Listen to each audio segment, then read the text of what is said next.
Good morning to all of you.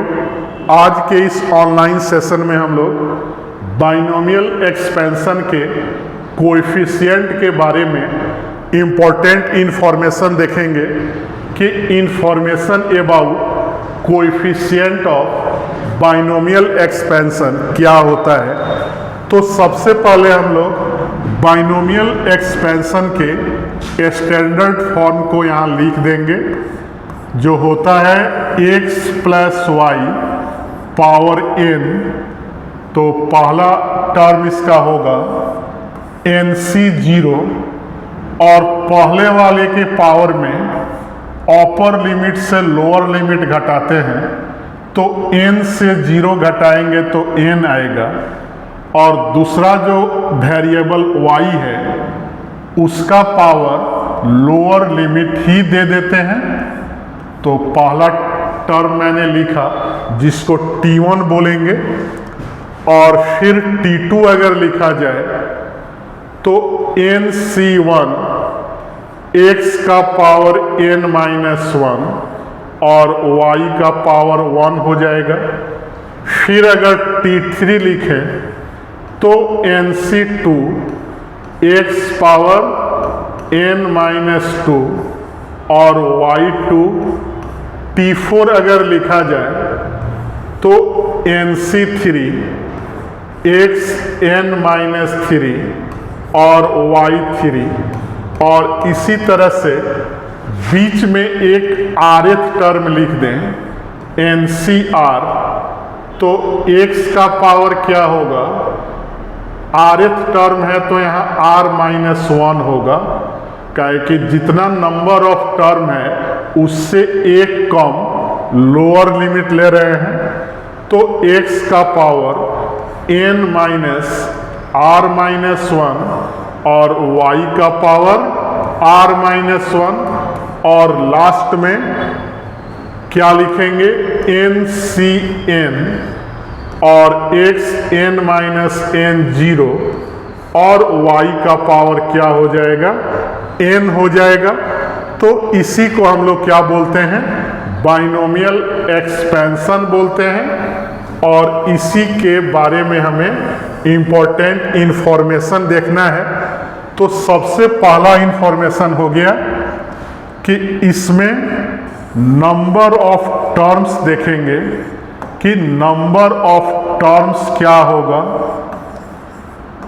तो number of terms अगर count किया जाए तो 1 से लेकर n तक n टर्म होगा, और एक 0 ज़्यादा है तो नंबर ऑफ टर्म कितना हो गया, n प्लस 1 टर्म हो गया।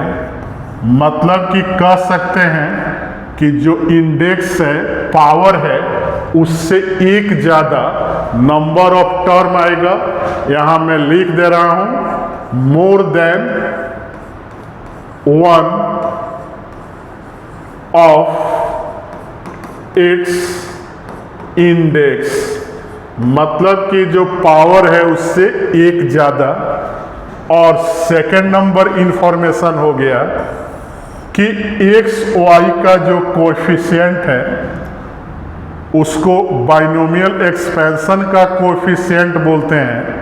तो nc0 nc1 nc2 nc3 और बीच में क्या था ncr माइनस 1 और फिर ncn r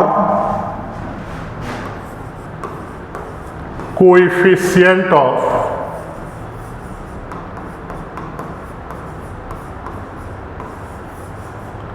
binomial expansion.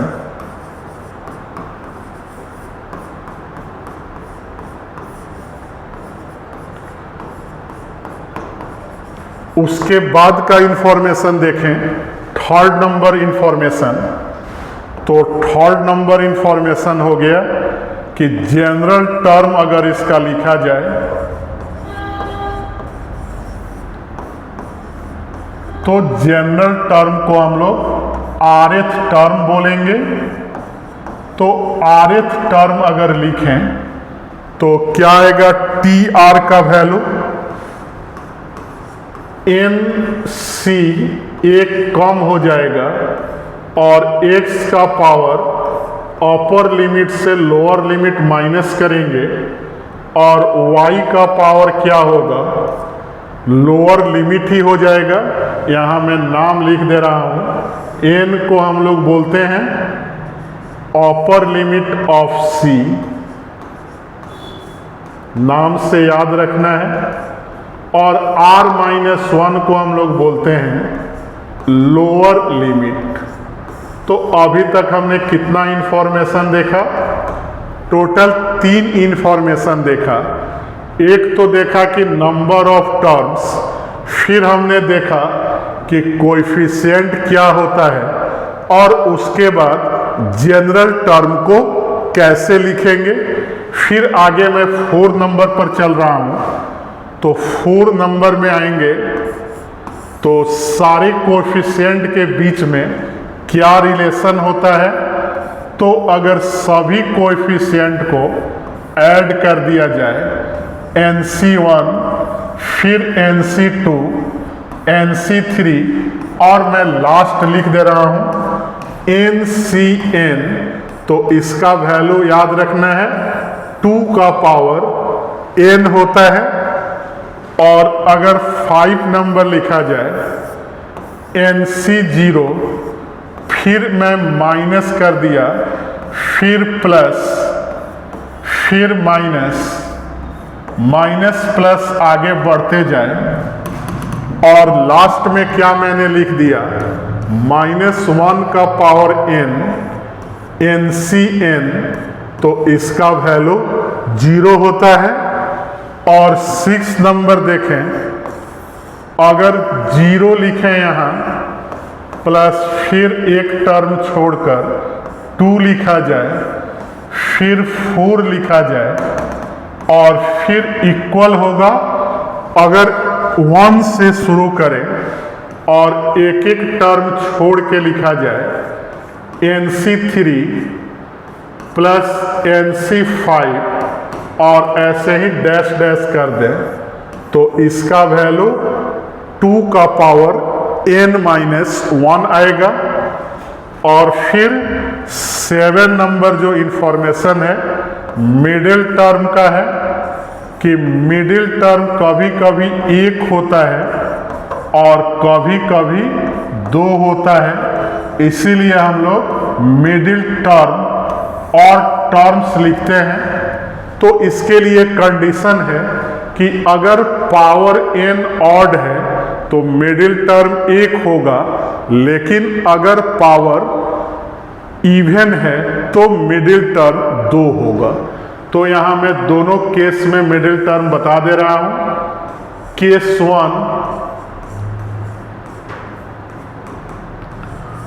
If n is odd, और केस 2 मैंने ले लिया इफ n इज इवन। तो ऑड के लिए लेंगे यहाँ, तो 1 मिडिल टर्म आएगा। यहाँ मैं क्या लिख दिया कि 1 मिडिल टर्म, और कौन सा टर्म मिडिल टर्म आएगा, तो उसका फॉर्मूला हो गया n+1 बाई 2th टर्म क्या होगा, हमारा मिडिल टर्म होगा। तो अगर n ऑड हो तो 1 मिडिल टर्म आएगा, और कौन सा टर्म मिडिल टर्म होगा, तो n+1 बाई 2th टर्म। और अगर n इवन है तो यहाँ क्या मिलेगा, 2 मिडिल टर्म, 2 मिडिल टर्म्स आएगा। और कौन कौन सा टर्म आएगा, तो मैं यहाँ लिख दे रहा हूँ मिडिल टर्म्स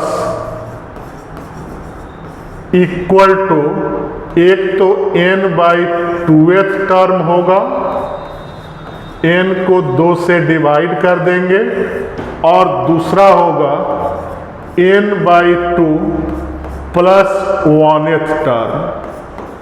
तो इस चीज को याद रखना है कि अगर n ऑड हो तो 1 मिडिल टर्म, और अगर n इवन हो तो 2 मिडिल टर्म होगा। तो हमने टोटल 7 इंफॉर्मेशन आप लोगों के साथ शेयर किया जो कि कोएफिशिएंट ऑफ बाइनोमियल एक्सपेंशन से रिलेटेड है। तो हमारे वीडियो को लाइक, चैनल को सब्सक्राइब और फेसबुक आईडी को फॉलो करते रहें। Thank you.